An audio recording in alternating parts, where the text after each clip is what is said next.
বাংলাদেশ আর India প্রায় হুবহু একই কথা। শুরুটা হইতেছে 30 এপ্রিল 2026। এইটা একটা সায়েন্স বলে একটা পত্রিকা আছে, এখানে লিখছে বাংলাদেশি এক ফটো সাংবাদিক, ওই কিন্তু ফটো সাংবাদিক, ছবি তোলে। হ্যাঁ, তুই তো জার্নালিস্ট না, স্বাস্থ্য নিয়ে লেখার ক্যাপাসিটি নাই, অনেক রহমান না। তো যাই হোক, মূল লাইনটা যেটা সেটা হইতেছে, সে কইতেছে ইংরেজি যেহেতু কইতেছে ঠিক আছে, তাই না? বাংলা কই হইতেছে সেপ্টেম্বর 2025 ইউনুস সরকার ইউনিসেফের মাধ্যমে টিকা কেনা বন্ধ করছে এবং ওপেন টেন্ডার রেখেছে। এই জিনিসটা মাথায় রেখেন, এখানে আমরা ফিরে আসবো সত্যি সত্যি প্রফেসর ইউনুস সেপ্টেম্বরে বন্ধ করেছিল কিনা টিকা কেনা ইউনিসেফ।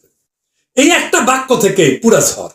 এই অনেক রহমানকে সেটা আমরা পরে দেখবো, একেবারে গোষ্ঠী শুদ্ধা দেখবো, পুরা সিলসিলা দেখবো, মজা আছে, সব ডট মিলে যাবে আর কি, বরাবর হয়ে যাবে।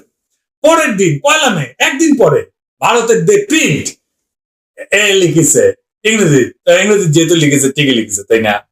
বাংলায় করি 250-র বেশি মানুষ, বেশিরভাগই শিশু মারা গেছে কারণ ইউনিস সরকার টিকা ক্রয়ের নিয়ম পরিবর্তন করছে। তো প্রিন্টার একটা সূক্ষ্ম সংযোজন করছে যেটা ওই সায়েন্সে নাই।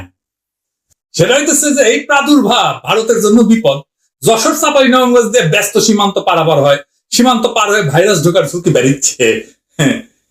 2 মে, তার একদিন পরে 3টা বাংলাদেশি পত্রিকা, আগে ইন্ডিয়া করিছে, আগা হাল যেদিকে গেছে পিসা হাল এখন সেদিক দেওয়া যাবে।